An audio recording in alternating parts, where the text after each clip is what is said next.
I want to know what the hell is going on. 3, 2, 1. Perfect. You are really off today.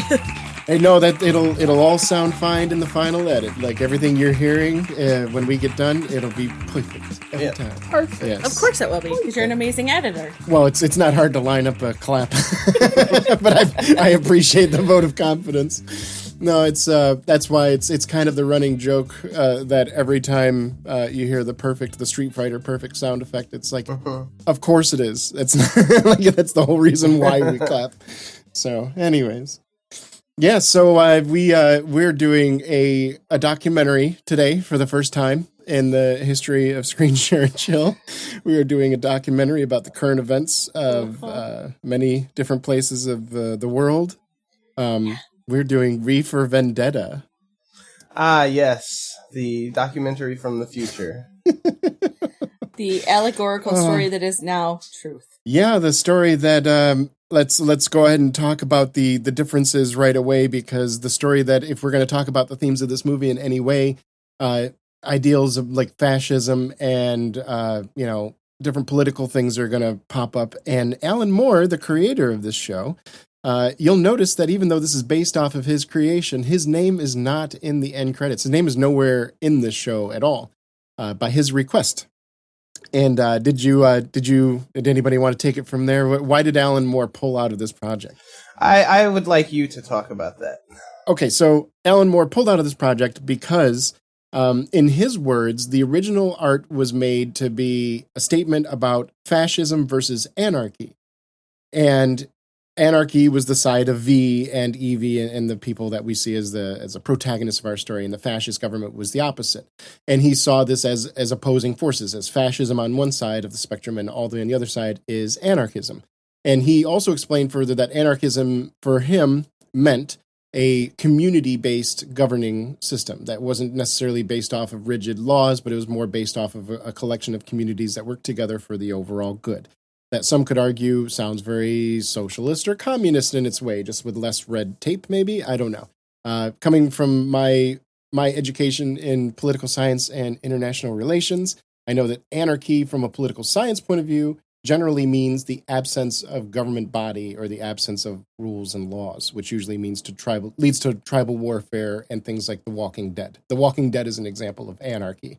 And I don't know many people alive today that would prefer that. So I'm sure there's a disconnect. And I've had conversations with anarchists about this before, so I don't want to get muddied into that. So I understand that there's a difference between the way political science scholars see anarchy and the way that people that see anarchy as a communal form of governing see it. But I think Alan Moore was speaking more to the latter, that he was talking more about the communal-based governing way. So, and he saw that this movie was more liberalism versus what was it called? Liberalism versus neoconservatism. Yeah, neoconservatism versus liberalism, where like it would be the equivalent of Hillary Clinton versus the Nazis kind of thing. So like people from his political side of the fence feel like they're not truly being represented in this final body. He said something along, I'm paraphrasing, but if you scrub the movie for quotes, you never see the word anarchy mentioned once. And he found that as kind of offensive to his source material. So he pulled out of the entire project. Yeah, the graphic novel is all about anarchy. I mean, his symbol is basically an inverted anarchy symbol. Yeah, it's exactly what it is. It's the anarchy symbol just turned upside down. I mean, I get it. Alan Moore, he's done some great work, and people like to kind of, I guess, sand off the rough edges of his work because it's popular for a reason. He also did Watchmen, and he was kind of upset about that movie depiction of his work as well. Which I agree with him on that. I did not like the movie depiction of it. The more I've learned about the comic book telling of Watchmen, it sounds so much better than that movie version. Obviously, they have more time, so whatever. He also did The League of Extraordinary Gentlemen. Like, he just went through it in the early 2000s. The poor guy. Yeah. He went through it. Yeah, and this movie was like the end, like final straw. Yeah, he was done. He's like, he screw ended, you. I'm like he ended his cooperation with DC Comics and Warner Brothers. He was like, I'm done. You fucked up like 3 or 4 of my movies in a row. I'm out. I'm out. So then we'll be known as he's the man that killed Sean Connery's movie career too, right? Mm-hmm. So Because I don't think he did that. No, we're running with it. Alan Moore killed Sean Connery's film career. Perfect. It's all his fault. And I'm sure somewhere, if Alan Moore were to listen to this, he'd be like, no, that's not what happened. How dare Nobody you? understands me. God damn it, are you fucking kidding me? I didn't write this story. Let's invite Alan Moore on this podcast to clear. Yeah, come on. Tell your side of the story, Mr. Moore, or Alan, if you prefer. We'd love to hear your side and tell us all about anarchy from your point of view. I think that would be riveting. We could bring him on for an episode and just talk about anarchy versus fascism. I'd be down for that. Anyway, so it's our director is James McTeague, and this is his directorial debut movie. It's insane. Are you kidding me?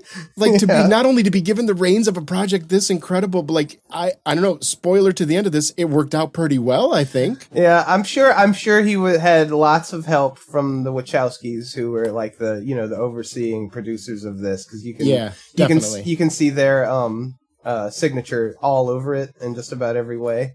And the reason why I bring it up is because, like, okay, so I think that's an important discussion point to have when you're talking about comparing this versus Alan Moore's original vision, is that, like, okay, so it doesn't conform to Alan's original vision. Is it still a good story worth telling?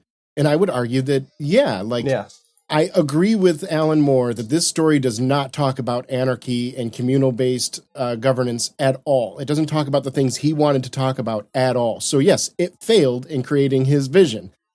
But this vision is pretty good too. It's a different spin on it. It's more about a society that doesn't allow you to express yourself. You could pull back the lens and make it just about conformity in cultures and stuff. Or you can take it deeper and talk about a government overreaching and using a pandemic to exert more control for the powerful. That kind of, I think it tells a lot of different interesting stories, even though it doesn't tell the one Alan Moore. It's odd that they would pick this movie to tell a story other than the one Alan Moore. Why didn't you just write something else? But all right, whatever. I mean, it's still extremely anti-fascist, which has long legs for me, at least. Yeah, yes, absolutely. Yeah. Absolutely. Yeah, even if you don't agree with the difference that they made, it's still like, I imagine Alan Moore in the background would probably be like, yeah, this isn't the story I wanted to tell, but did you like it? Yeah, it was all right. Remember the 5th of November, the gunpowder treason and plot. I know of no reason why the gunpowder treason should ever be forgot.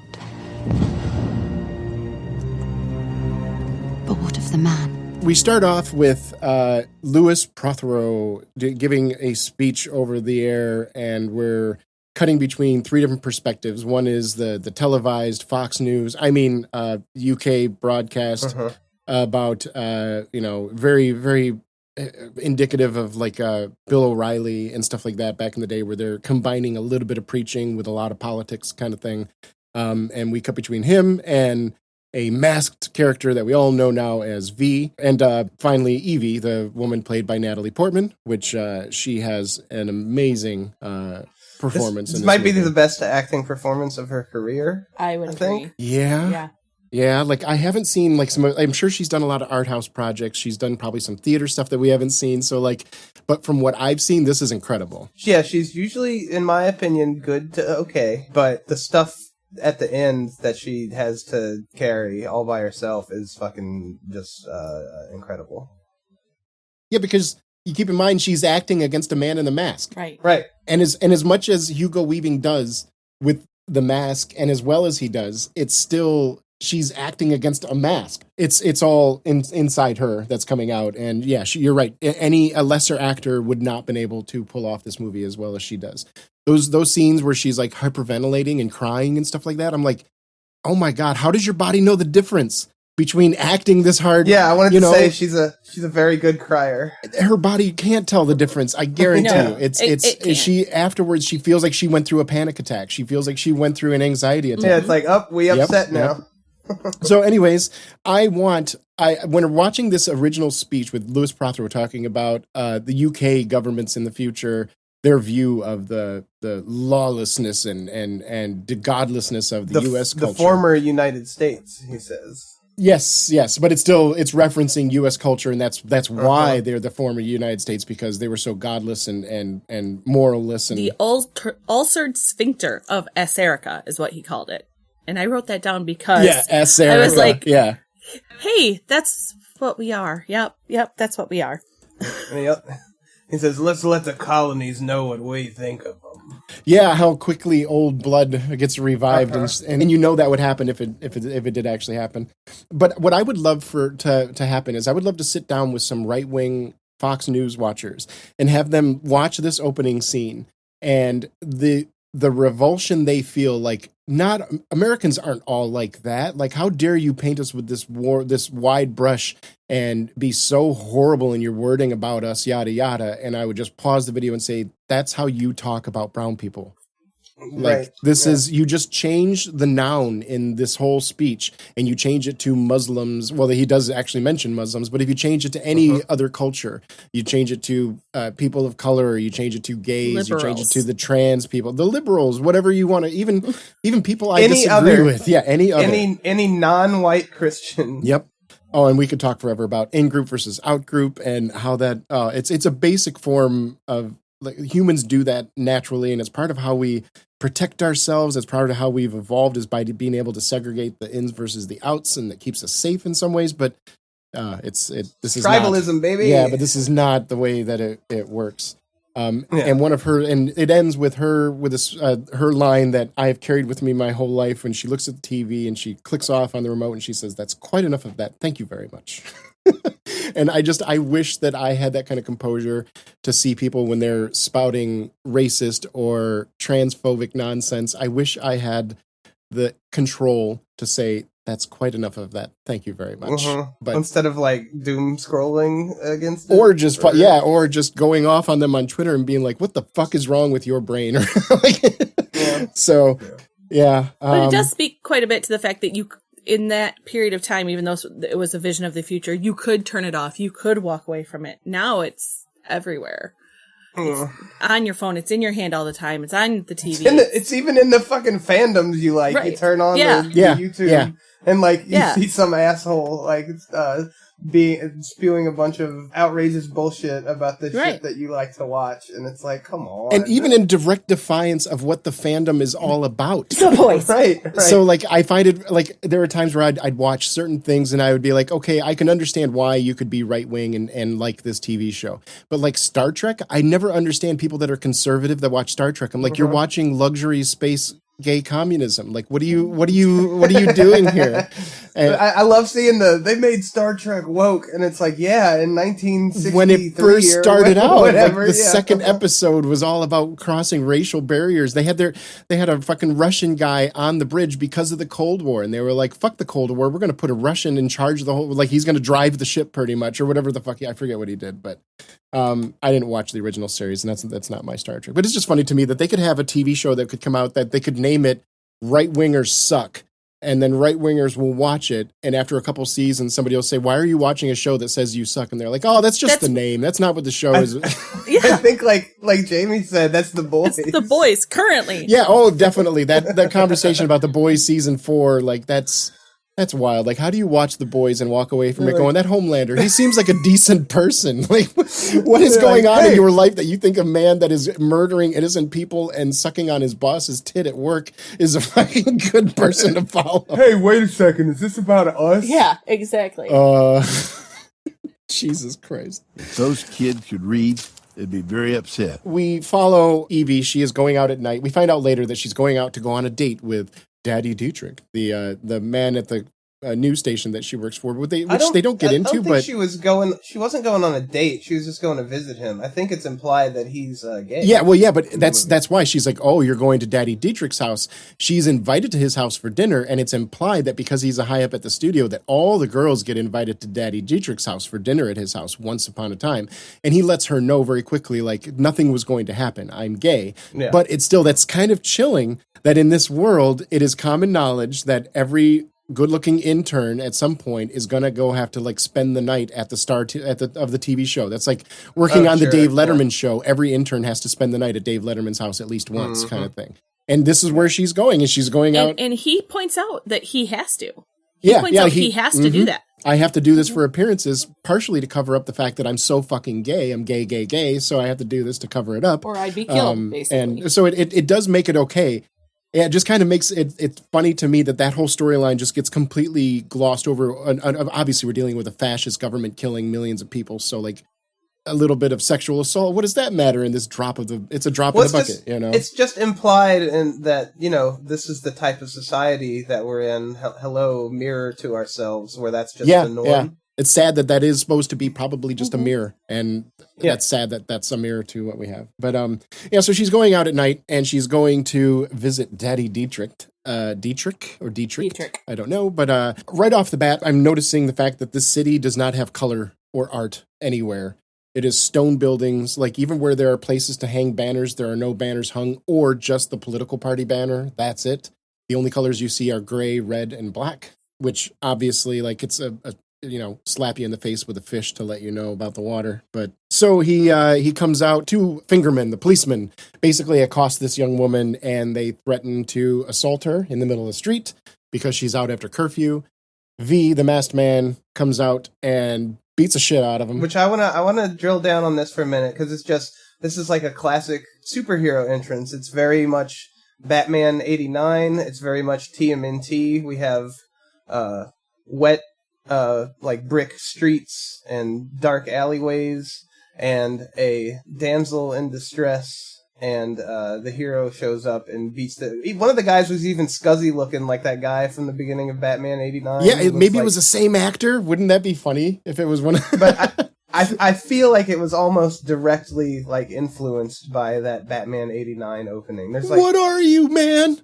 I'm V. Yeah, there's like steam everywhere. The streets are wet. It's very visually. He steps out of the shadows. It's the visual language of vigilantes that we've come to see. V for vigilante. Alternate name. They just, that's what they should have done. They should have just changed it. It's not V for Vendetta, Mr. Moore. We're not doing your story. We're doing V for vigilante. And Hugo Weaving's voice and like talking patterns, they're so good in this. Yeah, his acting is, I mean, this is quite the acting assignment, is it not? You know, like being given a job where your job is to act, but you will not get your face, and all you get is your voice, and it's going to be muffled, and your body language. That's all you get. And this is like pure Greek ancient acting. This is some of the purest acting form you can think of. But obviously, it's a challenge for him, and it's a challenge for, as I mentioned earlier, anybody that's in a scene opposing him.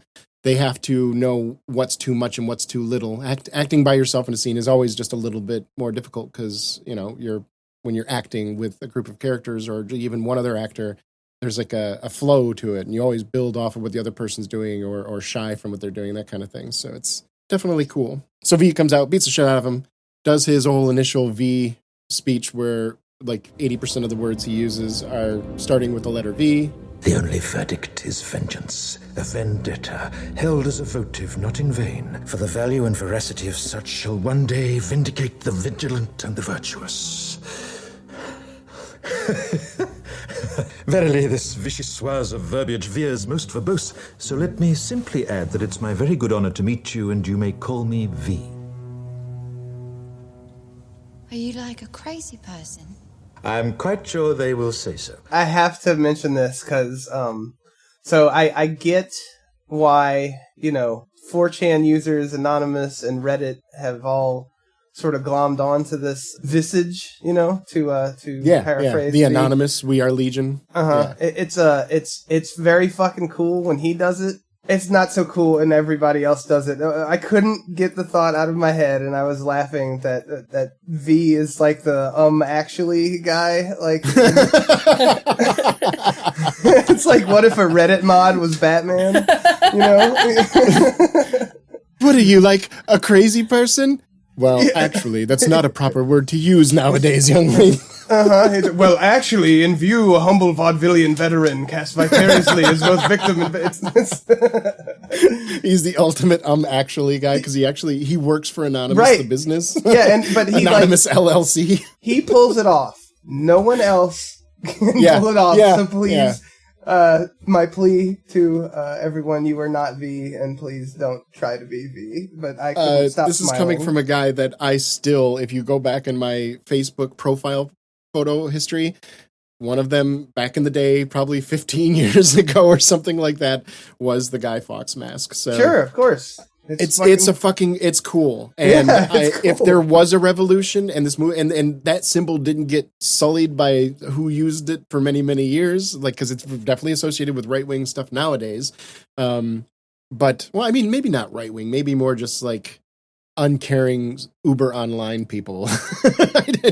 I don't know what culture I would associate with the Guy Fawkes mask now, but it wouldn't be progressive politics, not the way I originally thought of it when I donned it. There is when he's when he gives his speech and he shows Evie he's gonna blow up the monument, right? I do like his little line about, he says, It is to Madame Justice that I dedicate this concerto in honor of the holiday she seems to have taken from these parts, and in recognition of the impostor that stands in her stead. He has numerous amazing quotes. We talked about shortly after the movie.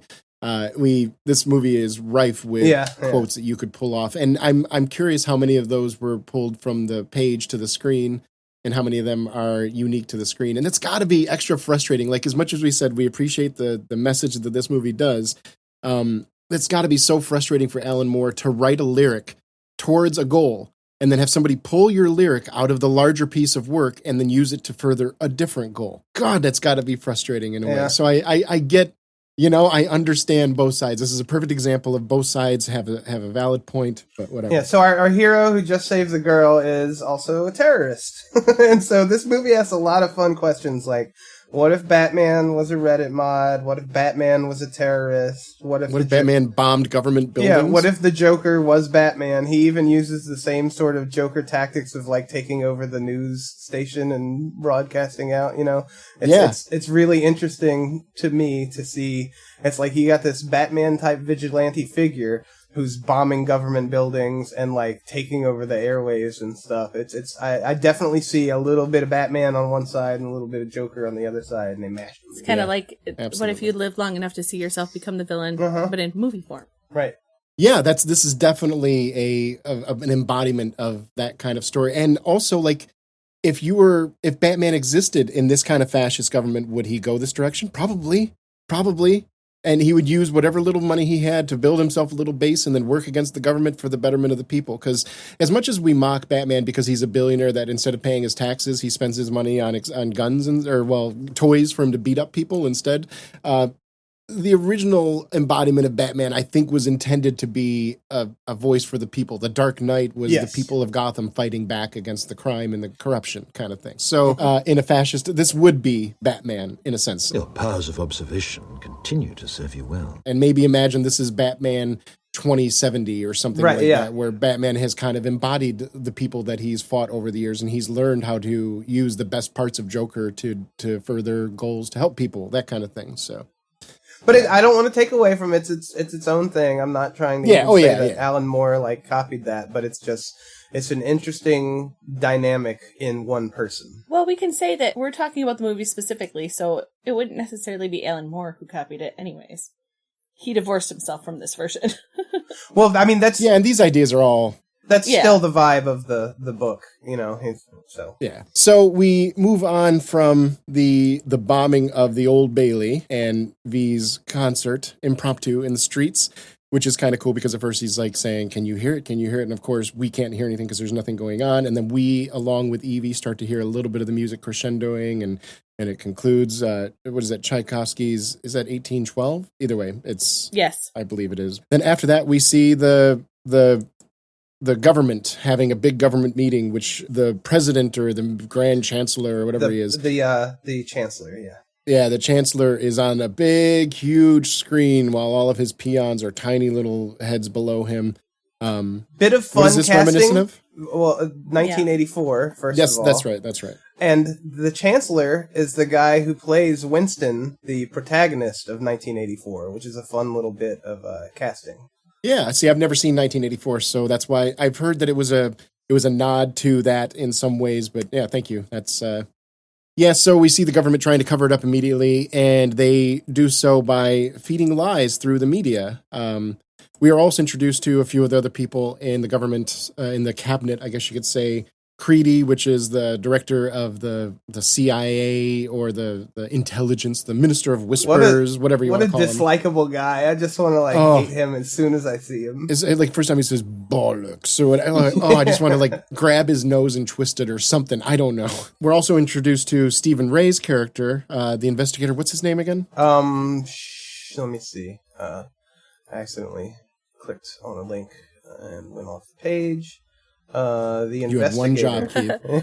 Hey, you know what? Lots of people are failing at their one jobs lately. ADHD. You give somebody with ADHD one job. Within 10 minutes, they're doing something complete. It's related, but Eric Finch. Finch, yeah, Chief Finch, Inspector yes. Finch. And there is an added element to this that Stephen Ray is an Irish actor playing an Irish part of this UK government. And Stephen Ray has a lot of connections both on screen and off with very leftist I wouldn't go so far as to say anti-UK, but I think it would be safe to assume that Stephen Ray does not have a very high opinion of England's past in regards to how it's treated Ireland. Don't they even kind of call out his character's Irish nature? Yes. Yeah. Yes, they bring that up, and that's why I think it's funny too, because it's true I think it's true, I don't want to speak out of turn, but I think it's true for both the actor and the character, that neither one of them has a ton of love for the way England has treated lesser people or marginalized people that are less fortunate, so. When asked whether the politics attracted him to the film, he replied, "Well, I don't think it would be very interesting if it was just comic book stuff. The politics of it are what gives it its dimension and momentum, and of course I was interested in the politics. Why wouldn't I be?" Yeah. So I think that kind of alludes to the fact that there is something behind this for both the actor and the character, politically speaking. The fact that they're both Irish is, I'm sure that's not just a coincidence. We see the news broadcast where they tell the people a lie that the bombing was planned all along. We're introduced, a planned demolition that, and they're in trouble for the fireworks because they weren't supposed to have fireworks. Mm-hmm. So even then they're like, and some people are in trouble. Don't you worry, we're going to punish somebody. Right. And then we're introduced to Evie at her job, which is she is just a lowly intern, and we're introduced to the security guard and most importantly, Daddy Dietrich. This is where V breaks into the news broadcast tower, and it starts with him shipping a bunch of Fox masks to everything, and I'm like, that would be kind of cool. That's a cool plan to put everybody in your masks. I don't know why they sent them to the dressing room for the dancers if they were supposed to. But either way, V does his big speech over the London Broadcast Network, the one that has been made famous. I have a note here that I have to mention is that it also makes me chuckle that V straight up has the sort of emo goth girl haircut underneath his hat. Yeah, he's got the bangs, the Betty Davis bangs or whatever. Is it Betty Davis? I don't know. I'm Page. not a hairstylist. Betty Page, there you go. Yeah. Kind of a little Elvira-ish. Yeah. It's very goth. There's a goth intersection with this movie that I very much appreciate. If you dress like V and go out, you'll look... It's a very highly goth movie. Yeah. V and the Crow, there's a connection there. I've picked both V and the Crow. Once I wrote that, my next note was also, it's giving very much the berries and cream. I'm a little lad who loves berries and cream. I have no idea what you're talking about right there. Really? Well, you should stop and look it up because it's an old commercial. All you have to Google is berries and cream, and I'm sure you'll find it. Berries and cream? Yes. Oh, hurrah! Berries and cream.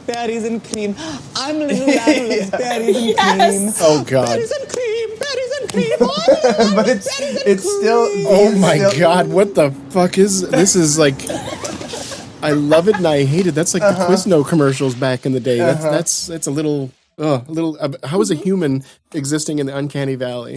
That's right.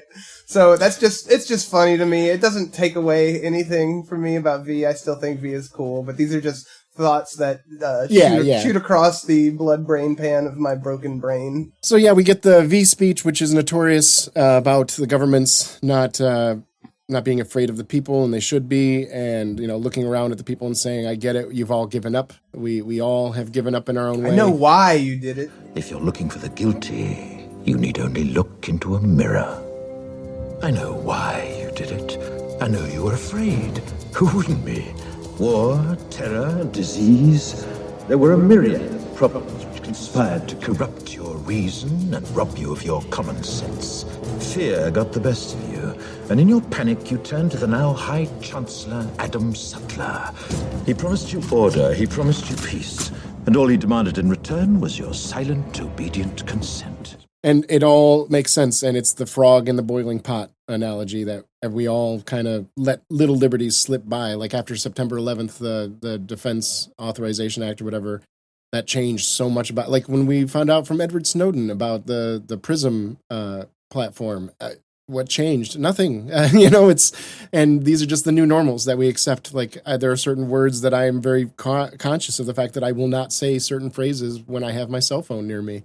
Why? Because I don't want to get on a fucking list. The only kind of list that I want to get on, I've kind of brought up in this podcast before. And those are a little different. I do want to point out that his sending of the masks there, that's a selfish thing, so he doesn't get caught, because he straight up uses Joker tactics again when he's escaping. He puts some of those people in masks against their will, and they're muffling, and so the police don't know who to go after. That's straight the Dark Knight uses that at the end with the Joker. They have all the police are actually tied up and have clown masks on or whatever. So it's a pretty it's pretty bold. I mean, there's it is selfish. Argument. I like the fact that you brought up that it's selfish, because that is to keep himself alive. Right. And he could argue one of me fighting the government is worth, if 5 of these people get shot, they'll see the horribleness of the government, and I'll still be fighting for their freedom. So but it is selfishly driven. He doesn't want to die, so he does that to get away. Right. And like he says, I understand why he did it. Yeah. Your powers of observation continue to serve you well. And then Evie saves his life, kinda. I mean, I get the feeling that V would have found a way out of that, but I mean, we know now by the end of the movie that his mask is at least bulletproof.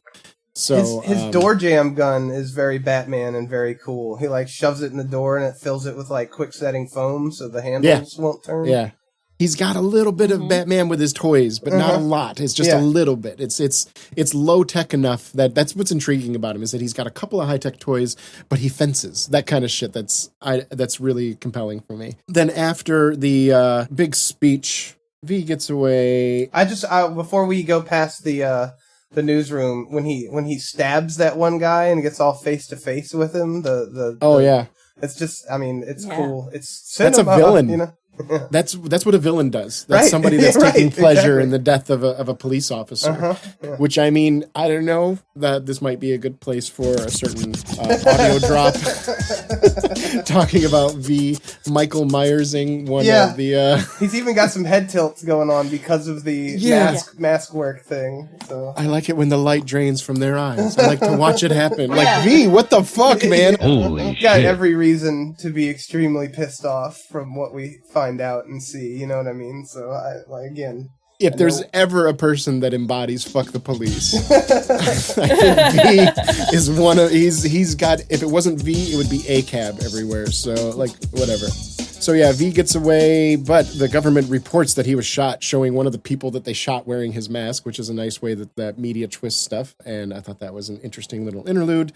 But he has to take Evie home with him because he doesn't want to leave her there, because he knows that they'll just collect her and interrogate her and torture her and maybe kill her.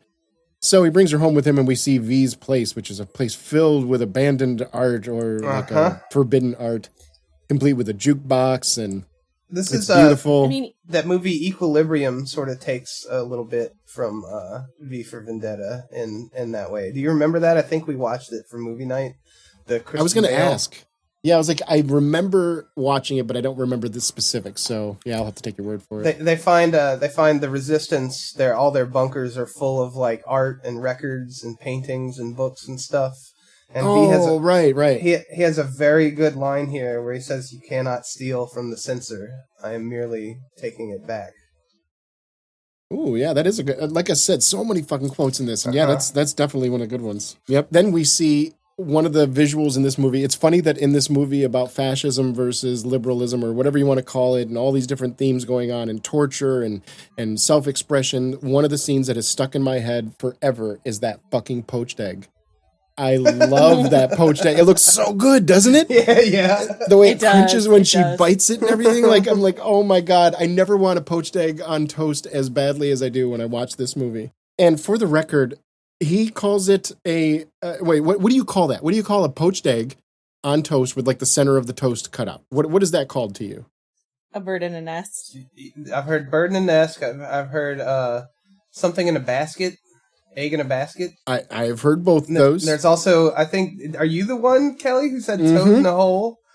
Toad in a hole. Oh, I've heard that. Or pig in a blanket.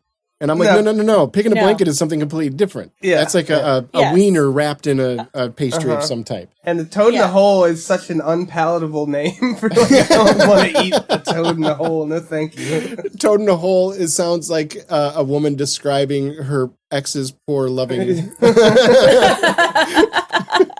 He was like a toad in the hole. What was the sex like? What was the sex like with Andy? Let's just say toad in a hole. Ew. Yep. Yeah. So we see the real butter is a forbidden thing, and we also see V's hand, and they see that it's very disfigured in some way. We find out later that it's burned, and V is obviously very self-conscious about it, and you see that he basically lives in this suit when he's around other people. He's so self-conscious about it. Yeah, that mask must stink. Yeah, his whole body must stink. You never actually mentioned what V calls the. You never mentioned what V calls the egg. Yeah, I don't know, but I think that egg in a basket is what I've heard a lot. I've heard, what was the one that you said, Jamie? Eggy toast, right? Yeah, eggy toast. That's fine. It's the UK. They call things. They call like an elevator an up box. So like I've heard bird in a nest. Yeah, bird in a nest. That also I can see where that kind of makes sense because a chicken is a fucking bird. It makes more sense than pig in a blanket. Anyways, so then we see Louis Prothero, the preacher man, the Bill O'Reilly or whatever you want to call him. I don't want to name any specifics, but it seems like there's the public demagogue on Fox News or any of these uber religious kind of networks. And he is in the shower. And I got to say, like, the shower is made to look like super decadent, but I'm like, I'm not sure if I would like a shower like that that's so wide open. I don't know if that'd be too much for me, but anyways, he's in this super decadent shower. And we find that V decides that he's going to sneak in and kill him while he's naked in the shower. And he does. And real quick, how did V kill Prothero? I believe he used the same poison that he did with everybody else. Oh, it was poison every time. Uh-huh. So he tells the woman that it was painless. Yeah. So why would he give everybody a painless death? I mean, he just wants them dead. I don't know. See, like when we see Prothero, he's got like vomit next to him. So I was thinking maybe he like fed him all his pills.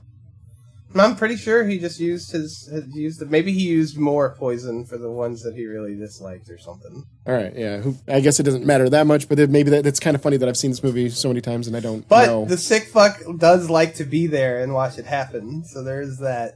Yeah, he likes to watch the light leave their eyes. It's painless, but he's gonna watch you die. He makes sure he poses the rose after you're dead, so it looks good when the people show up. This is the point in the movie where you realize he's not 100% altruistic. This is a revenge movie / slasher movie, and he has a kill list, basically. The people who were that we come to find out as the cop uncovers it were all involved in the the experiments at the concentration camp. One important thing from when V's time with Evie at this place when they watched that older movie, Count of Monte Cristo. Yeah, and it's a little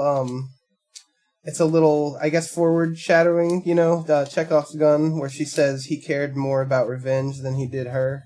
Yeah. The protagonist of the movie. That is essentially the case here as well. Yep. And he shows that at the end because she wants to kiss him and take off the mask. And he's like, no, and he says, I can't do that. And the way I took that was he's saying that that will distract me from my goal. I won't want to die if I allow myself to love you. I won't be as prepared to go sacrifice myself for the greater good of the people.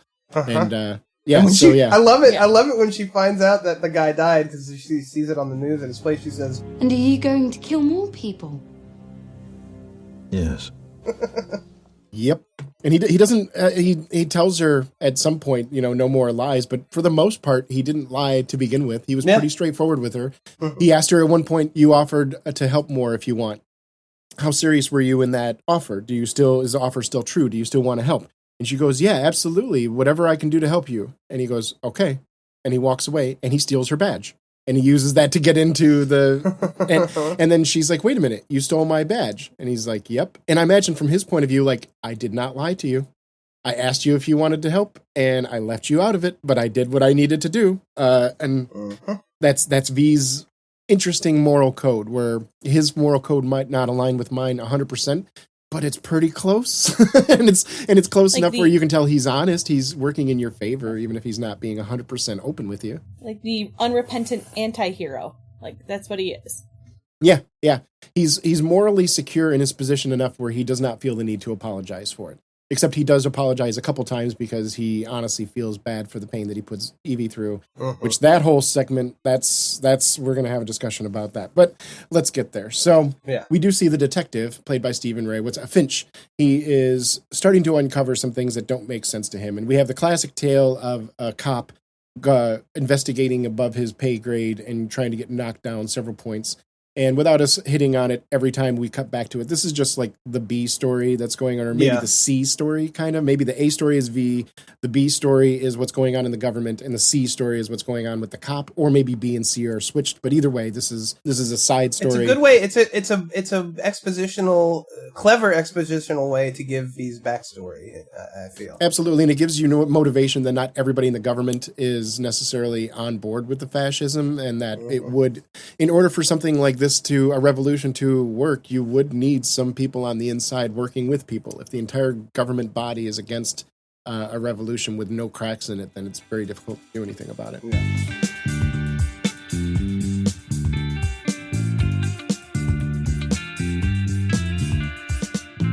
Anyway, so he slowly uncovers the story about Lark Hill and the experiments that go on there. And we find out as that story goes on that V was created in these experiments, and he was the first person that was kind of immune to this horrible illness that I'm not sure if they ever said that they created or if they found, but either way, they were using this illness to infect and kill millions of people, and they have the cure, and they got the cure from the experiments they did on V. And V was so upset about this that I guess it's implied that he blew up Lark Hill. And I think it also is pretty heavily implied that it gave him a little bit of superpowers, right? He's like burned alive. He doesn't have eyes. He definitely doesn't have a dick. That's probably why he wouldn't let Natalie Portman kiss him, because he's like, I can't. No, literally, I can't. Yeah.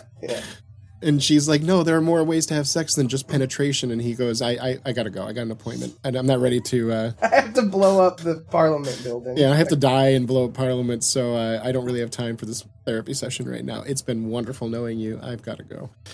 Evie and V have their conversation about his moral code and what he's doing.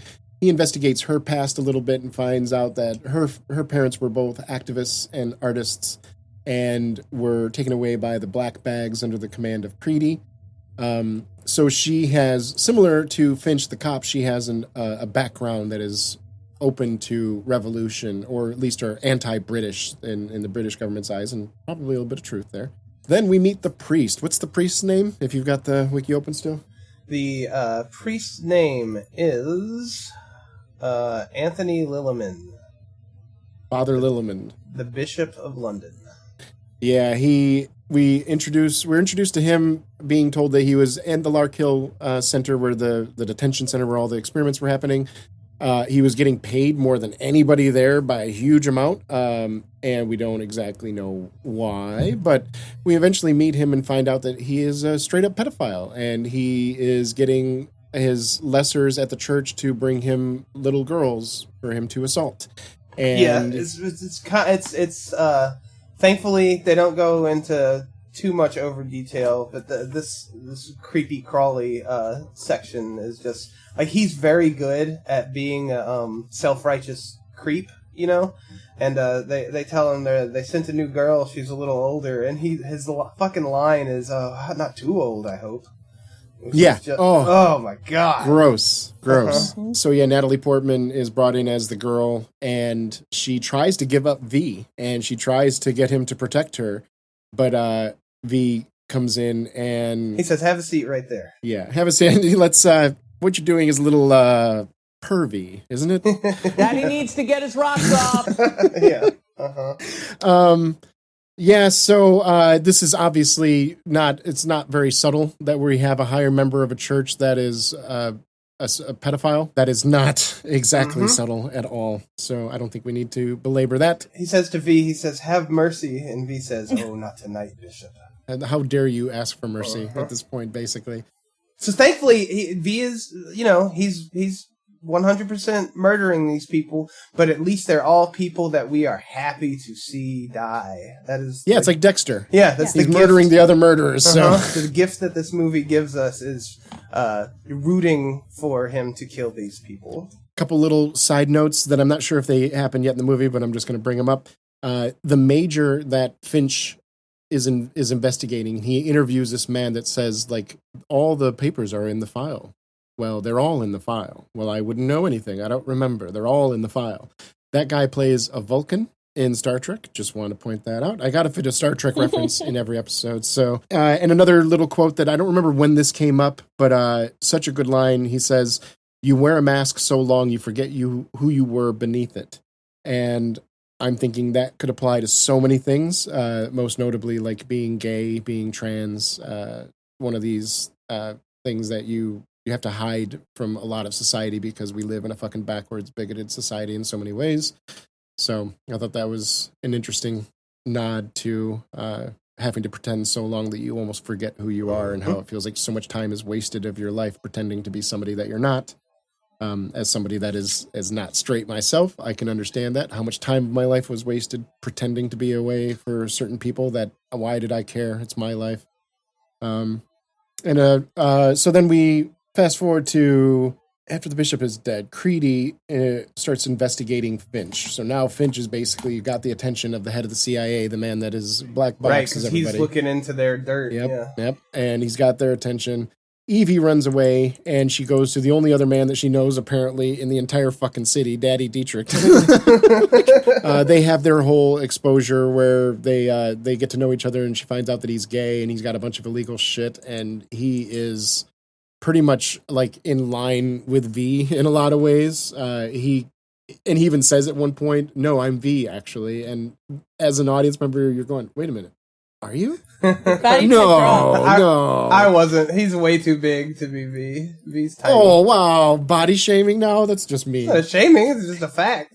He's like two Did times. You realize that it's in his I'm V that he calls Evie by the very same thing that V says to her the morning after they meet, and he serves her the very same breakfast? Yeah, exactly. Yeah. That's why it alludes to it very quickly. I didn't notice the breakfast. Yeah. That's a good. Yeah, he made the same breakfast. That's where I think he says the whole eggy on a basket or something like that. Because he's I don't think V actually talks about the breakfast. He just talks about getting butter.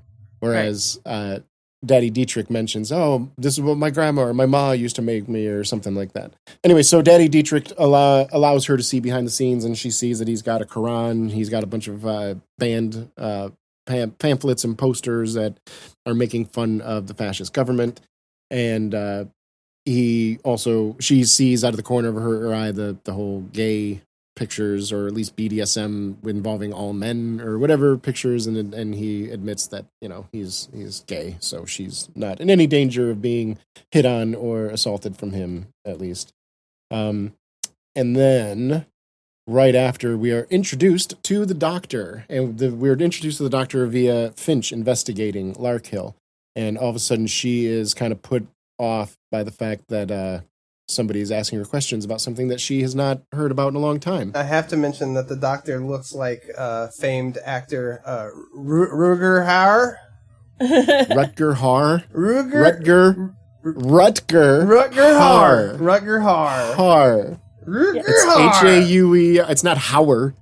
Hauer. Silly Americans. Rutger Hauer. She looks a lot like him. I thought she looked like the woman that played Dr. Pulaski on Star Trek. I thought that too. Oh, I can see that too. She looks like, Dr. Pulaski. Yeah.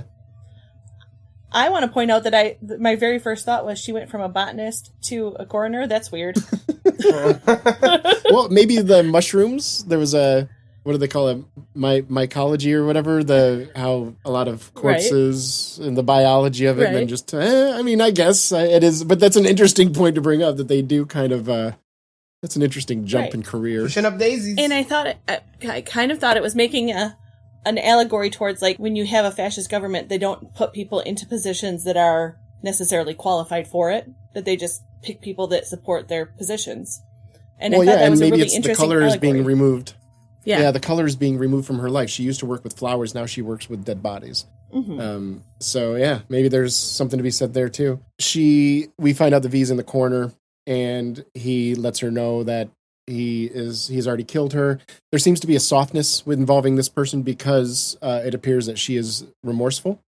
And even so far at one point where she straight up asks him, "Is it meaningless to apologize?" Never. I'm so sorry. And I thought that's a great line. She also says, "Are you here to kill me?" And he says, "Yes." And she says, "Thank God." Oh yeah. True. Well, one more good line. There's so many quotable lines in this movie.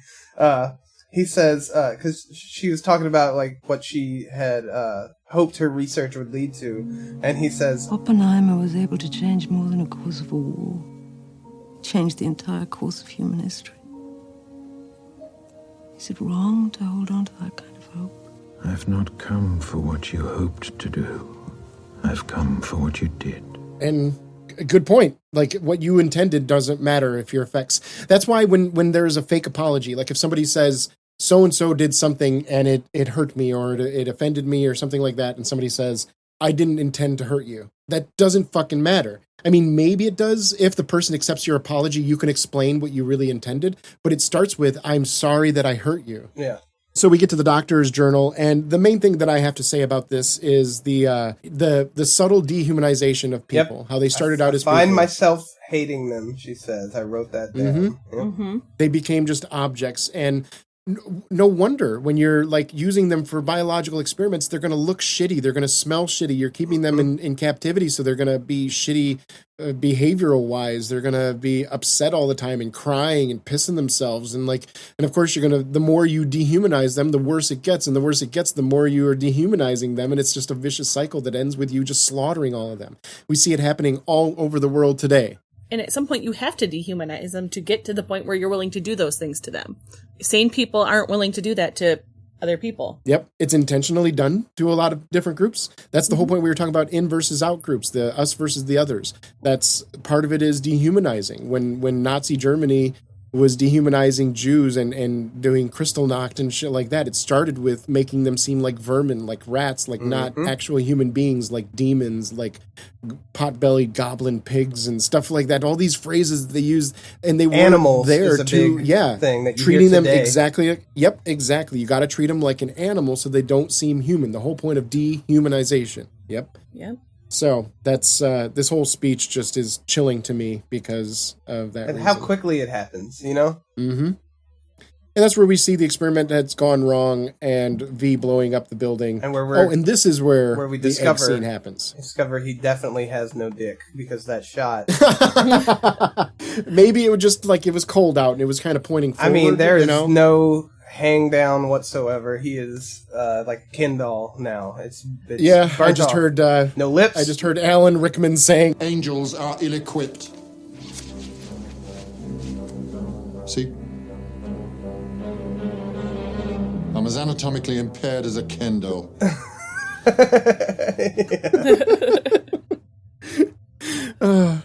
So yeah, and this is where we get the scene I wrote it down too. Eggy in a blanket. Egg in a basket. Yeah, Eggy in a basket versus pig in a blanket and versus toe in a hole. toe in a hole. Yeah, and this is where we're led to believe briefly that Daddy Dietrich is V. But then we find out that while Daddy Dietrich is hosting Evie, that he is doing this show where it's the Benny Hill theme completely toothless. Like, there's nothing this big and bad about it. Like, if a TV show host aired that nowadays, people wouldn't necessarily love it, but you wouldn't go to jail for it. You know, they wouldn't be investigated necessarily. It's still cool, Political though, parody's fine. and they're in the climate that they are in, where it is actual full-on clamp-down fascism. It's ballsy as fuck, and I think it's awesome that he did it. Right. Like, Yeah. He tells his agent, I don't know, you're my agent. I pay you to protect me, so protect me. I also find it funny that the person playing the actor who is playing the Chancellor in his skit is just the actor that plays the Chancellor. They didn't bother to make up anybody. They just said, that fucking threw you me do off. it. I'm not going to lie. The first time I watched this, I'm like, wait, did they get him to do it?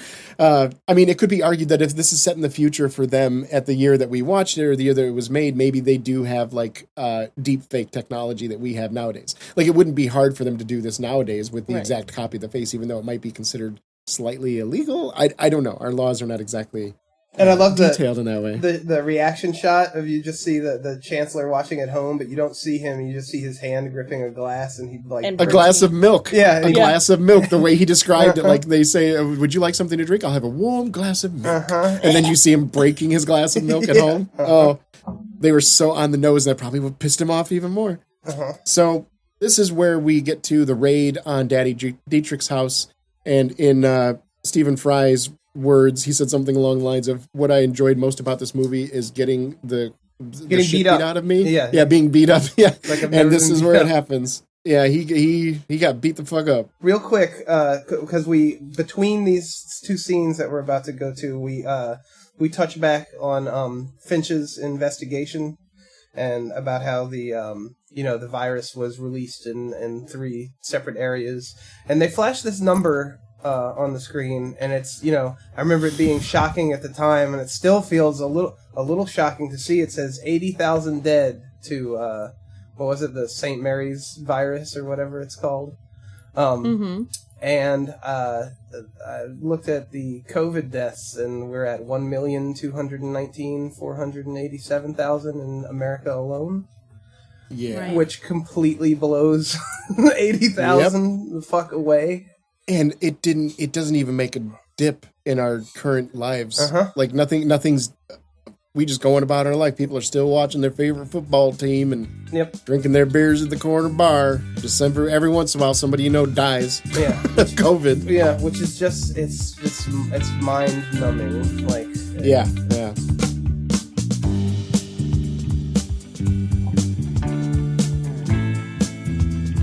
A couple of little tidbits that I'd like to touch on before we get to the Bad V, because that's what's coming next, Bad V. Bad V.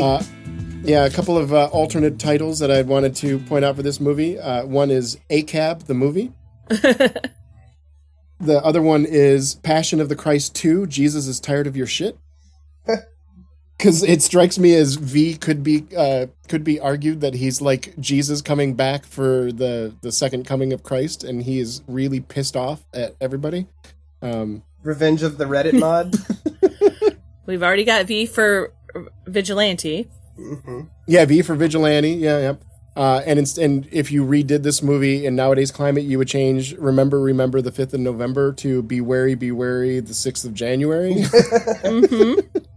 That doesn't rhyme as good as I want it to, but points for you see, like something. Eminem it's there. Make we it could rhyme. workshop it. Yeah, we'll workshop it before we make the T-shirts. Beware, the 6th of January. That doesn't be wary. No, it's be wary, the 6th of January. Yeah, I think we solved it. Yeah. Well, that's what it was at the beginning. Maybe I cut out, but yeah.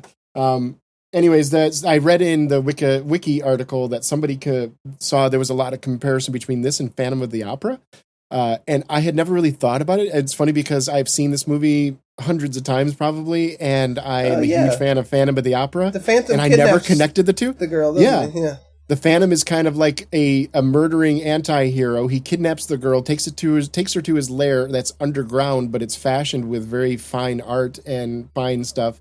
He lures her in with music, and eventually she pries away from his grasp, but then he kills again. And, there are a lot of similarities between the two. The costuming, like the the cape, the long black cape, the mask, the hair, he's hat. disfigured under the mask. Yeah, I can see it totally once you shine some light on it. That's interesting. A line that is brought up a lot is not believing in coincidence. Both the investigator and V share this characteristic, that neither one of them believe in coincidence. V says something along the lines of, I, like God, do not believe in coincidence. And I was thinking that that's really cool. And the more you understand about politics, the more you see that there are very few coincidences when it comes to geopolitical, large, major events. But I also thought that if you took that too seriously, if somebody watched this movie and took it too literally, not believing in any coincidence ever can lead down a very dark path. Sure. Yeah. It can have you believing every conspiracy theory on the fucking planet. Yeah. Absolutely. So be careful both ways. Moderation in all things. So it's key. So now we get to the bad V part, where V kidnaps. I mean, I guess, this is a spoiler, but you're listening to a podcast about the movie that's 15 years old. So let's be clear, just though on so the way he kidnaps her is because Daddy Dietrich's home gets raided by the Fingermen, led by Creedy, because of the skit that he put on. Yes. And I'm not arguing that she's probably better off being kidnapped by him. Sure. But he does kidnap her. They brutally black bag this guy. But he did have another great line that I wrote down is when he's talking to her. She says, "Is everything a joke to you?" And he says, "Only the things that matter." Yeah, and you got to kind of do it that way, right? You got to kind of if you're doing humor right, you got to make fun of the things that matter, but also keep the rule of not punching down. Yeah. Just because trans people are in the news, that doesn't mean making fun of trans people is a good thing to do in your fucking comedy routine, Ricky Gervais, you fucking dickhead. It also, when she's kidnapped in a way that is very reminiscent of the way her parents were taken. It's very memory traumatic, bringing up a whole lot of old things. She's reliving that moment as a child that she saw as an adult. Imagine a therapist, but this is kind of like exposure therapy for PTSD. I don't think that works that way. Did she hide under the bed when she was little too? Yes, it is a mirror image of what happened when she was a child. Except this time she didn't call out mommy, so they didn't catch her. Right. Yeah. That's the difference. She learned from her first time not to call out to the person that's getting taken away.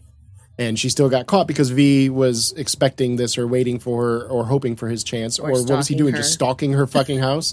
Maybe he saw the news broadcast or he saw the TV show and that's why he went to look for him. Yeah. So, okay. This all makes sense, I guess. Except how V gets around town might be a little suspect. Except, he does the sewers like the turtles. Oh, never mind. All right. So anyways, V kidnaps Natalie Portman. I'm sorry, Evie. And we have inspiring music with the jail scene. And the jail scene is some of the most incredible and polarizing parts of this movie, in my opinion. Not only do we get the jail scene, which kind of implies that V, in a way, is kind of torturing the woman that he loves to try to help her, which I don't know. It would be kind of a red flag for me if I was watching the movie with somebody and after that scene they were like, "Yep, I totally understand. I would do that for you if it helped you." I'd be like, I don't know if I want to hang out with you anymore, That's awesome. I will never see you again. Thanks. Yeah, definitely not having a drink around you. I'm keeping my another covered one drink of those around things you. Where it's I don't know that it was necessary, but it feels like it wasn't without merit, but it's also at the same time, it's ooh, you're taking away someone's ability to choose to have this epiphany and forcing it on them yourself, and in a pretty fucking extreme way. Yeah. I went through this abuse, so I'm going to do it to you so you know how to let go of it like I let go of it. Wow. It's super abusive, this is the moment where, if you were idolizing V at all in this story, the moment you realize that this is a farce, you should let go of that. This is like watching The Sopranos, and not to be a spoiler, but there are several points in the story where if you're still on board with Tony Soprano, there's something wrong. Mm-hmm. You need to really reevaluate your values if you're still rooting for this man that has done blank, blank, blank, and blank.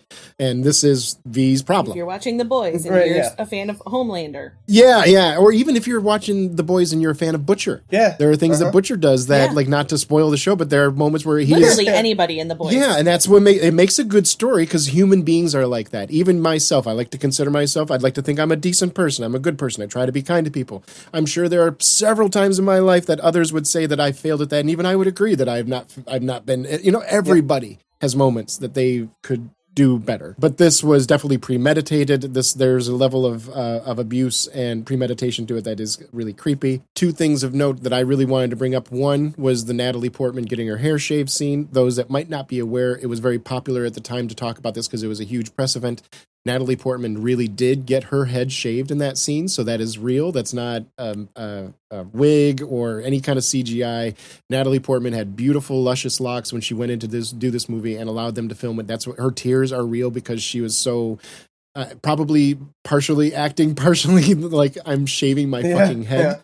Yeah, this is where we see Evie come to life as a character, even though we hate the way it happened to her, kind of. And this is where Natalie Portman steals the show. This entire series of scenes, that this jail scene and the her rebirth is good, like 30 minutes or so. I can actually do the math real quick. Let me see. So she is captured here at 1 minute and 9 seconds, and when she is standing in the rain, in 1 hour 9 minutes. 1 hour 9 minutes is where she started, and where she's standing in the rain is 1 hour 27 minutes. Yeah, 20 minutes. 20 minutes, of that jail scene in her rebirth. And she steals the show here. Like, Hugo Weaving, amazing job, A rating. Natalie Portman, A+. Like, she went above and beyond for this fucking role. She's a good crier. She's a very good crier. Yeah, and very believable. I want to give her a hug. Like, even in Star Wars 3, when she's like, "You're breaking my heart. You're going somewhere I can't follow you." It's like, it's going to be okay, Natalie. Those lines, it's not very often the George Lucas lines wrench my heart.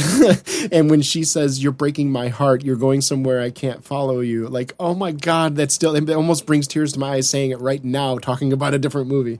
But so the other big point that happens when she's in jail is the lesbian romance. The beautiful story written on toilet paper. And this is like, I remember showing the lesbian love story to somebody. Like, if I say, "Hey, you want to watch V for Vendetta?" and they're like, "I'm never going to watch that movie." I'm like, you know what? One thing you do have to watch is this like 5-minute lesbian love story that happens in the middle, because we get so little positive gay love stories. And I don't know if you even know if this is a positive love story, but at least between the two people, it felt very true, the way she came out to her family and they disowned her. But, you know, it was a phase for her. She grew out of it. I didn't. That kind of thing. Like, it felt very, coming from a person that I'm gay too, partially. I'm bisexual, pansexual. I get that. And I can imagine, like, it's different for a young woman being a lesbian. You know, like, we all have our different experiences, and this felt fucking beautiful. It seems strange that my life should end in such a terrible place. But for 3 years, I had roses and apologized to no one. I shall die here. Every inch of me shall perish. Every inch but one.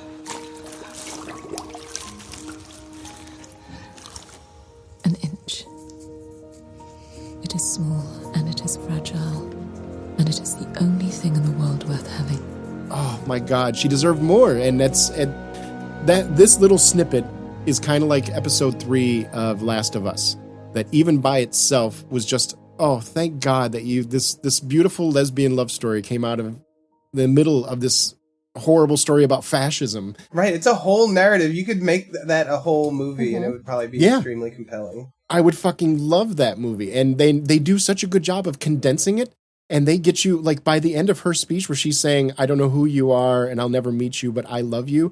Like, I have seen this movie dozens of times and I still had tears in my eyes a little bit watching that, because it's so fucking moving. So well done. And then, of course, Evie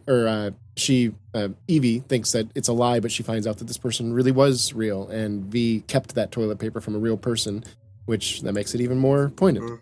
But with her newfound unfearing life, she leaves and goes away for about a year, I guess we're led to believe, like at least a few months.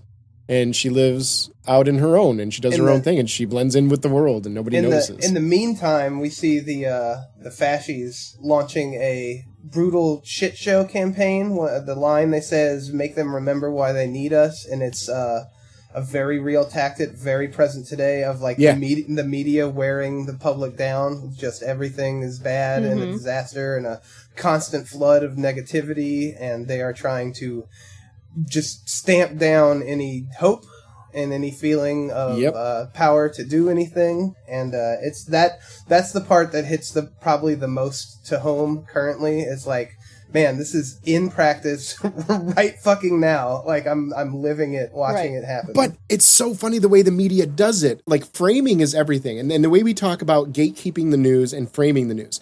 Like, okay, you can show all of the war scenes from what's going on in Ukraine. You can show all the war scenes of what happened on October 7th. But are you showing us the war scenes of what's happening in Gaza right now? Are you showing us the war scenes of what's happening in Rwanda and the other places where well, maybe not Rwanda, but what's the other place? See, that just goes to show Nigeria. Like, how many places of the world that are being really, really mistreated, but we don't see those. We see the ones that the government wants us to see. But then again, where we're at, our government and our media is kind of tied up and one and the same in a lot of ways. That's what we get for having a multinational corporation run oligarch. Anyways, I'm getting off track. We're supposed to be. This movie is. We're supposed to be talking about. Yeah, we're supposed to be talking about fascism, not oligarchism. Get on track, buddy. Yeah, well, I was just going to say about we're supposed to be talking about a movie, fake. It's about a fascist dictatorship that takes control with the help of the media. But we talked about it being a documentary at the beginning. yeah. I guess I kind of spoiled that. Yeah. So, do you all remember the first time you watched this movie? Were you faked out by the jail scene? Did you not realize it was V? I did not realize it was V until he stood up at the end and opened the door like a couple of seconds before Natalie Portman and most of the rest of the audience got it. Because I knew that was Hugo Weaving, and I recognized his frame from being Agent Smith. Right. Yeah. But cool. If it wouldn't have been for that, I probably would not have guessed until the movie. Yeah, I recognize the voice. Yeah. Good. I was in the same spot. It's where I realized it the first time too. So wow, what good storytelling! How you can manipulate an audience that specifically, that we're all kind of figuring out at the same time, right before the main character does. Like how that's masterful storytelling. I don't know how you do that. How do they do that? That's so cool to me. And also, like, it points out just how easy it is to manipulate the audience. And it's just one actor. It's the only scenes that he didn't have to wear a fucking mask for him. Mm-hmm. And all he had to do was put on a couple different accents, and we ate it up. And it worked. Let's skip forward a little bit. We see the V dressed up in a rubber mask, filling in the blanks for the cop scene. And I was not fooled by this at all. I don't think most audience members were fooled by this. We can tell that's V. That's cool that he can actually wear a mask and go out in public. Now we see kind of how he gets more shit done probably throughout his day. I like how Finch says, if you had this information all this time, why haven't you come forward until now? And he says, well, I was waiting for you, Inspector. He needed someone who is invested in actually looking into this to be able to actually see it. I need somebody on the inside that actually cares, that's not just going to take my information and run it up the flagpole and get me killed. So shortly after, V breaks into McCready's place and... just Creedy. Creedy, yeah. I'm getting them... Gets into Creedy's place, and he threatens him at first, but then they make a deal that if you give me Chancellor Sutler, then you can have the government, and I will back off. Also, the threat of that, they're going to need somebody to throw under the bus, and it's going to be you. And fascists I always compare them to Sith, where they just kind of eat each other. Yeah. And their ambition outgrows their loyalty. But I like how he uses Investigator Finch, and he says, "How will I learn more?" He goes, let me see that you're watching Creedy so well that he can't go anywhere without you seeing. And then I will give you more information. Mm-hmm. All he needed was the police to follow Creedy. And then once he says to Creedy, like, the police are following you even now, don't you see it? Sutler is on to you. And so he's playing all of their different paranoias against each other. And he never did tell Finch the rest of the story. You'll figure it out after I'm dead. So they make a deal, and it leads to them capturing and...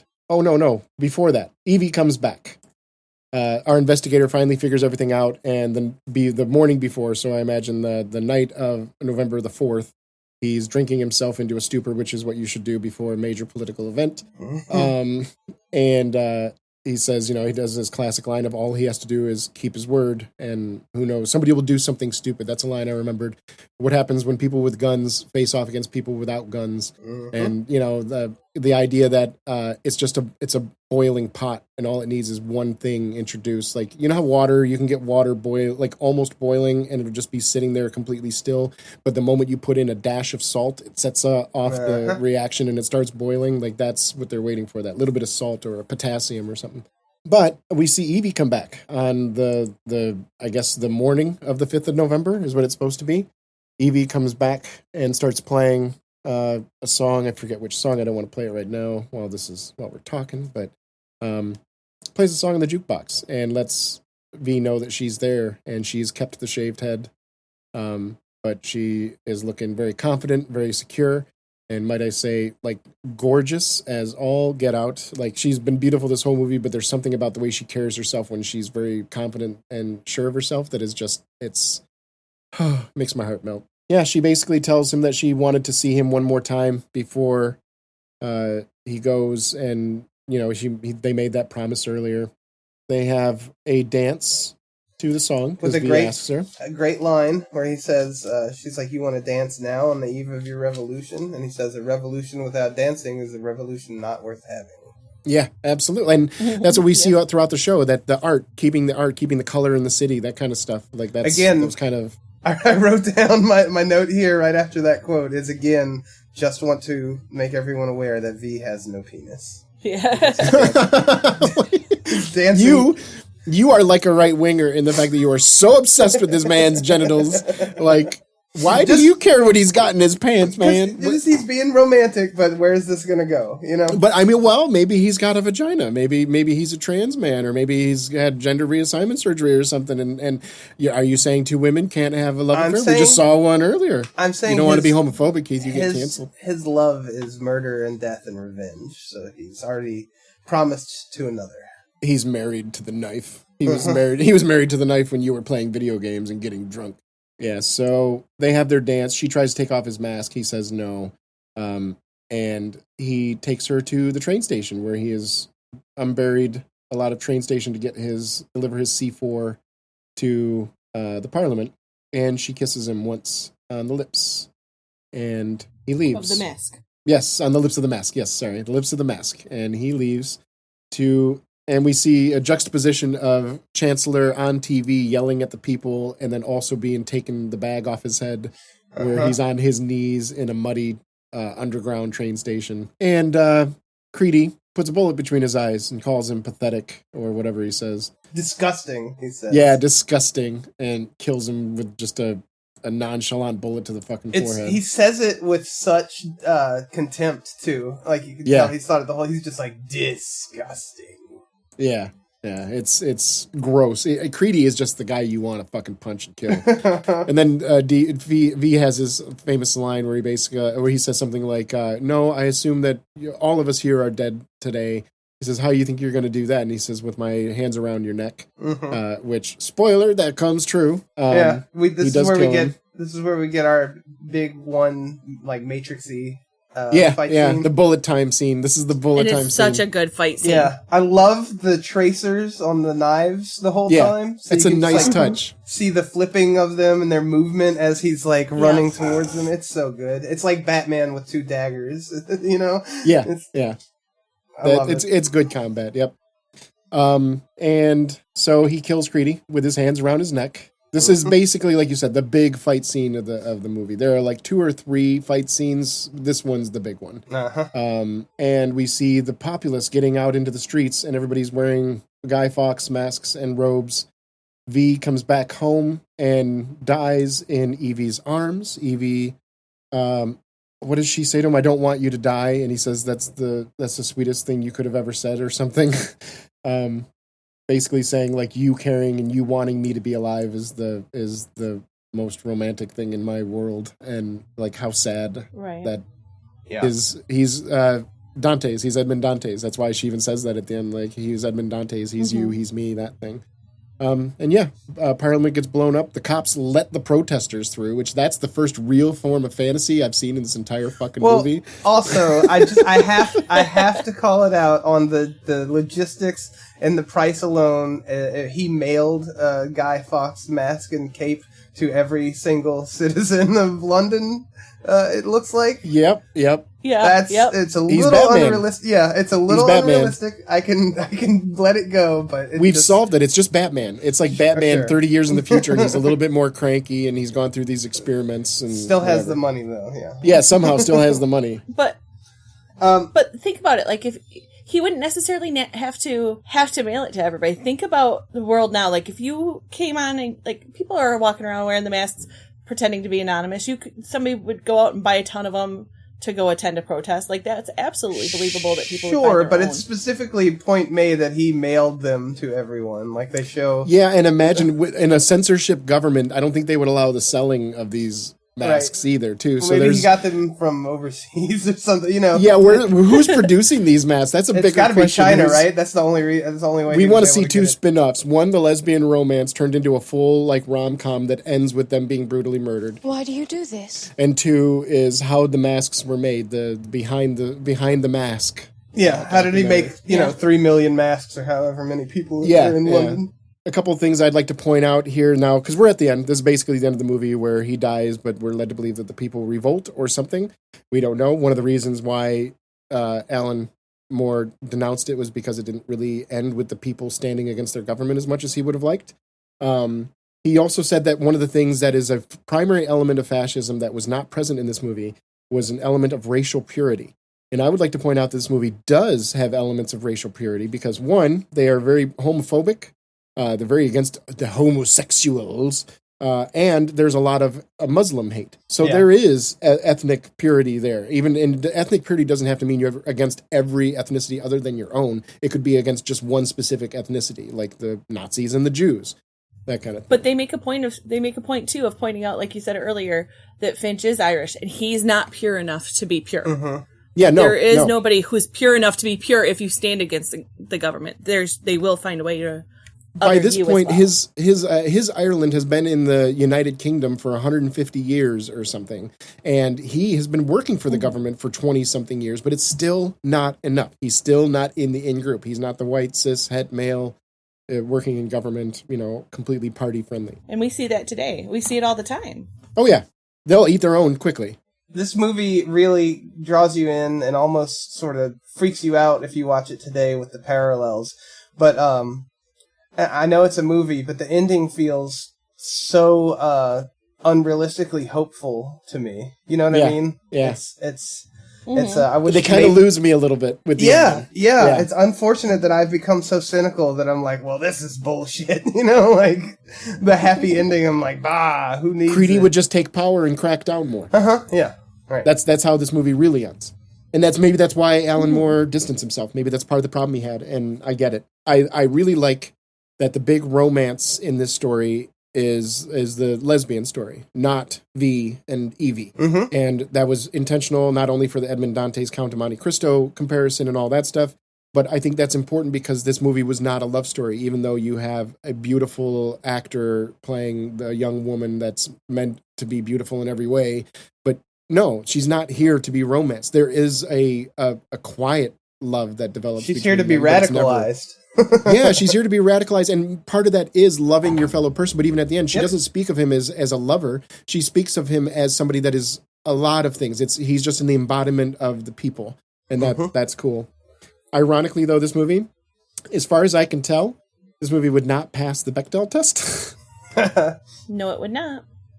So that's an interesting fail on V's part. When do two women talk about something other than men? When Evie is reading the lesbian story, and she's basically talking to the reader, right? It's almost like does that count as a conversation? I mean, you're getting really into like theory of communication type stuff to say that a letter to a person is a conversation, but it's not a conversation how normally we would think. Is a letter written to another character a Bechdel test plus?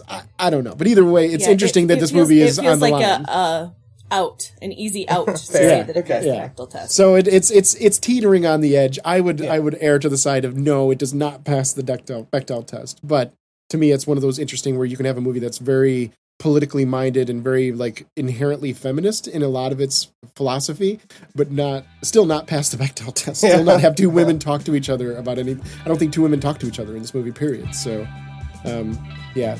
They do, and they talk about her going to visit Daddy Dietrich. So exactly. Yeah, the intern going to the fucking Dave Letterman's office. Did you go see Mr. Weinstein? Not yet. You suck. Anyway, so let's talk about our ratings. So let's start with Jamie. What did you think about V for Vendetta? Did you like it? Did you give it a thumbs up or a thumbs down? You really want to do this? Here. Now? Yes. Okay. Okay. Let's do it. I liked it. I liked it very much this time. I liked it very much the first time. I will say I enjoyed it more when it was allegorical as opposed to real life. But it's still a very great movie. Visually stunning, great acting, great soundtrack. Everything about it is amazing. Hell yeah. What about you, Keith? Sounds like a thumbs up to me. Yeah, man, I was worried about watching this because it'd been like 10 years since I'd seen it last. And, just because of how things have gone in the world politically, wondering if I was going to be soured on this. But this is kind of might be an all-timer, one of the few 5 out of 5s, no notes, except for my very slight notes, but those don't really count. Those are mostly jokes. You know what I mean? Like, I love this movie, and I had a great time watching it again. That was a thumbs up from me. What about you, Kelley? Oh, definitely a thumbs up. I dig this movie. There's a reason why I picked it. I think it's as important now, if not more important than when it was made, however many years ago. Present year minus 2009, I think is when it came out. Was it? Or was it, what year did this actually come out? This came out in 2005. Yeah, 2005. So it's almost 20 years old now. One thing we didn't mention that I'd like to give a nod to is the music. I thought the music was really well done too. The way they used some classic pieces mixed with some really like discordant almost, but some really modern chords with brass and stuff, like, again, reminiscent in a way of The Matrix, in a way, the way they use their strings and the way they bring in some weird, what's the word I'm looking for? Crescendos with the horns at really cool moments with the effects and stuff. Yeah, definitely a thumbs up. It's politically cool. It's the aesthetic is fucking cool. I want V's wardrobe. I want his apartment, his turtle lair. I want the turtle lair for sure. The subway station turtle lair. I would like to see V meet Batman. I would like to see a V Batman crossover comic, that kind of shit. They would fight, I think. I think Batman would be trying to stop V and I think so too. There's a better way to do this. Exactly. There's a better way. Yeah. We don't have to kill them. They would come to an understanding, but that conversation would definitely be a part of it towards the end, Mm-hmm. That would be why they couldn't work together. Yeah, right. At the end of it. Yeah, and they'd have to come up with a solution, and they'd have to work together for the final fight. Because Batman would be hopeful, and he'd think he changed V's ways, and then V would just kill whoever he was after anyway. That's how that would. Yep. That's how the story would end. And that's how the partnership would end as quickly as it began. Yeah. Real quick, now as we talked about the soundtrack, it's done by Dario Marianelli, an Italian composer. A lot of movies I haven't heard. Oh, we did Pride and Prejudice before this. And then after this, he did... Which version? 2005. It was 2005, directed by Joe Wright. He was nominated for Academy Award for his soundtrack in Pride and Prejudice. That's probably how he got into this role. After that, I'm not seeing... I'm sure if you look at his... he did Jane Eyre in 2011, Anna Karenina in 2012. That's a very interesting... Like, this movie does not fit his general... That's very interesting, actually. Yeah. He did Paddington 2. He did Eat, Pray, Love.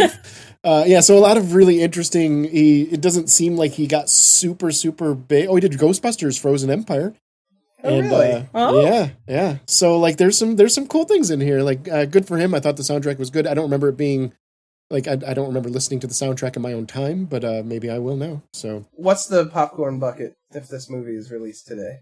Oh, that's easy. It's just a black... It's like V's head, and then you pop the hat off, and you reach inside, and it's got the Guy Fawkes mask on one side. Is it a wearable mask that you can walk out of the theater, like, wearing the mask? Yeah, well, Yeah, let's say it's Yes. made out of cardboard so that like you can cut out the bottom and put it on. What if it's a little mini like cardboard Parliament building that you press a button and it like explodes the popcorn out in your face? Or it's like a what do you call it? A special thing that you do, a promotion where you walk in and the popcorn prices are normal and everything's normal unless you tell them, remember the 5th of November. Then you get a popcorn bucket and they put a mask around it, complete with the rubber band that goes behind the back, like shitty kids masks used to have. Okay, yeah. And then you put that on after the movie's over, or they ask you to, maybe everybody walks out wearing a They Glass ask, you, Fox they mask. ask you to take to the streets after you see this movie because you'll be radicalized. Your powers of observation continue to serve you well. Yeah. The first rule about V for Vendetta is we don't talk about V for Vendetta. All right, that's been a great movie, and we had a really good time. Who's next? Is that Jamie's next? It's going to be Jamie. I'm next. Do you have any idea? Are you going to I'm give us a next. clue? Do you know what it is, or are you going to keep it close to your chest and let us know later? I absolutely know what it is, and we already kind of hinted at what it might be. So you're going to leave us hanging, huh? Yeah. I am, yeah. Okay. Well, all right then. Well, fuck you very much, too. No. All right. Well, as always, like us on social media. Come follow us on ko-fi.com/screenshare. You can catch us on Discord, where we have meaningful conversations, more meaningful, hopefully, as time goes on, and less jokes. But hey, I guess that's what we get for being semi-funny as a podcast, or semi-funny at times.